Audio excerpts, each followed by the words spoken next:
Hello, accountability buddies. This is Les with another episode of Less is More Healthy. And I'm coming to you from the car. And we're having rain showers this morning. And I had intended to go for a brief but intense walk. And instead, I'm not doing that. I do have a poncho, actually a really nice poncho that I got off the Amazon Vine program in my bag, so I could get out and go for a walk or a hike in the poncho, and it would not be a big deal. It would probably be pretty beneficial to me, um, but I don't feel like it, so I'm not gonna. Um, so, yeah, not going for a walk. I was definitely planning on going for a walk. But I also I was going to go for a really short walk, I should say, a brief but intense walk. And um, part of the reason that it was a brief but intense walk is because I had to run some errands before work, and those errands are for work. So it's one of those like, I am going to be doing work things before work. Uh, so, yeah, all that being said, not going for a walk today, and I'm fine with that. That's got to be something that balances out. My goal is to walk 4 days a week. I've done three so far. I've only got to do one more to meet my weekly goal. And I can do that tomorrow. Tomorrow is supposed to be pretty nice, and tomorrow I have work from home. Uh, so yeah, and like an open day of work from home. So I'm pretty stoked about that. Um, and let me think here. Um, yeah. So anyway, I'm headed into work. Um, got a Today Thursdays are my long work day. That's kind of a bummer, but you know, it's gonna be extra long, which just means tomorrow's gonna be extra short. It's all good.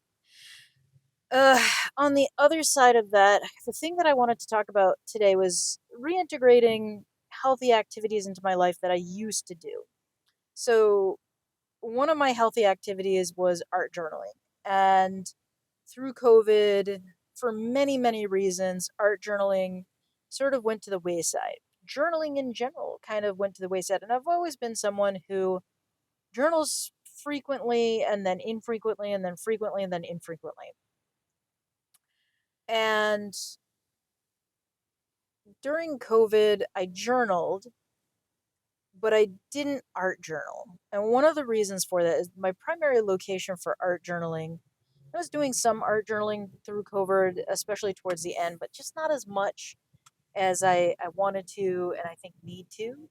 Um, so part of the reason for that is because I was work from home, and because I was work from home, my location for art journaling became was my office, and my office became my workspace. And at the end of my work day, I really didn't want to go into my workspace anymore. I kind of wanted that shift of work from home to happen like work from work. And that really had to, like, the way that I typically do that is by shifting locations. And so all of a sudden, my shifting of locations was very different. And so now I'm in a spot where I really want to, start art journaling again in the way that I used to art journal. Um, and I don't have a spot for it because I generally have been avoiding my home office. Uh, the really hard part is I want to use my home office, but I can't use my home office because it's a disaster area. And I've talked about this a little bit in a previous episode. And one of the things that I'm going to be doing um, over the Thanksgiving and Christmas holidays is putting shelves up and organizing that home office so I can do some of the things I really want to do. Um, And that's hard to do when your office is a disaster. I mean, it's really bad, y'all. It's embarrassing. And I would like to be able to shoot videos in there, but right now it's embarrassingly disorganized and messy. So I'm going to reorganize that. I'm going to get that organized and, get all of my art journaling materials onto shelves and into storage units so that I can get at them easily. I also need to work on organizing my basement studio. It's just a lot that I have to do right now. It feels a little overwhelming. So one of the things that I'm gonna use a journaling technique. I'm gonna write down all of the things that need to happen in that office to make it a usable space. I'm going to break it down into steps, small steps that I can do, and then I'm going to just tick the boxes off. Um, but anyway, like that is a health and wellness thing, even though it's the mental wellness side of wellness. It's hugely important for me to get that mental wellness stuff back into place the way it used to be. Um, because if I don't take care of the mental wellness, then the physical wellness is going to fail again. That's just how it is. I think a lot of the time, our medical doctors, my medical doctor, I've seen it time and time again when I was working in a partial hospital program. Doctors would focus on the physical wellness side of things, but not look at the mental wellness side of things. And then they would be confused as to why people would get unhealthy again. And for me, I know that if I'm not taking care of my mental wellness, I'm not taking care of my physical wellness because, what are your stress responses? For me, it's holding up, not doing anything, watching TV, and eating things that are comforting and crap for me. You know, like really, really having a hard time with like that idea of like where my mental wellness isn't where it should be, and then basically comforting myself with food. Um, and that's really hard to kind of come to terms with, and I hate it. I hate acknowledging that that is a thing that I do, but it's also a reality of what I do.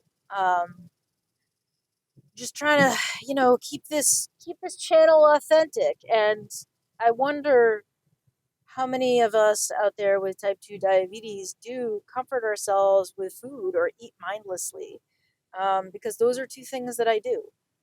Um, and I think as I've been like trying to reintegrate a few carbs here and there into my diet, or carb heavy foods that are carbohydrate, you know what I mean.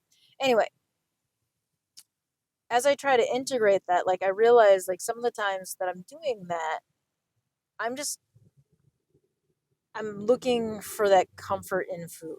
And I think healthy foods can be delicious too. I mean, like you add some spices and seasonings and flavor to food and it tastes good. You brine and marinate a chicken breast in something that doesn't have a lot of sugar in it and it's super tasty. Um, Healthy food can be flavor packed.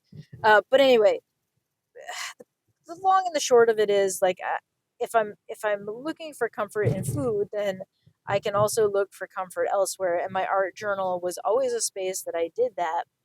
And now I'm looking for ways to keep my mind busy through art journaling, through journaling, and not just busy, but like also looking at and acknowledging and being authentic about the fact that this is not easy. It is difficult, and there's these are things that food means to a lot of us.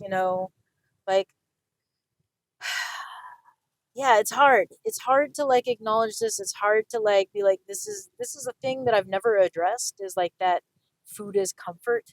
And I think that's something that's a huge multi episode deep dive that would require research and psychological funding and grants and everything.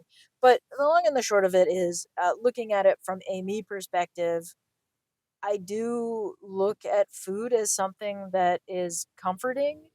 I know that's not always the most healthy thing, but it is a reality of human existence. It's a reality of my existence. Um,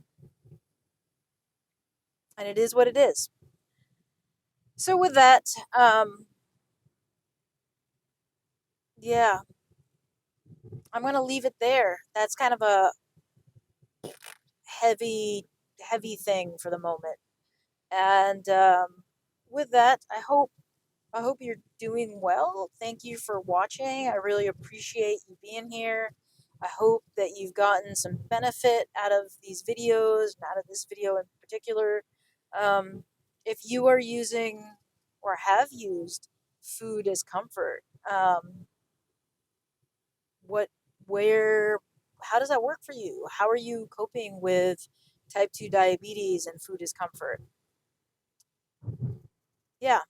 Anyway, with that, I'm going to say thank you. Thanks for being here, and I will see you next time.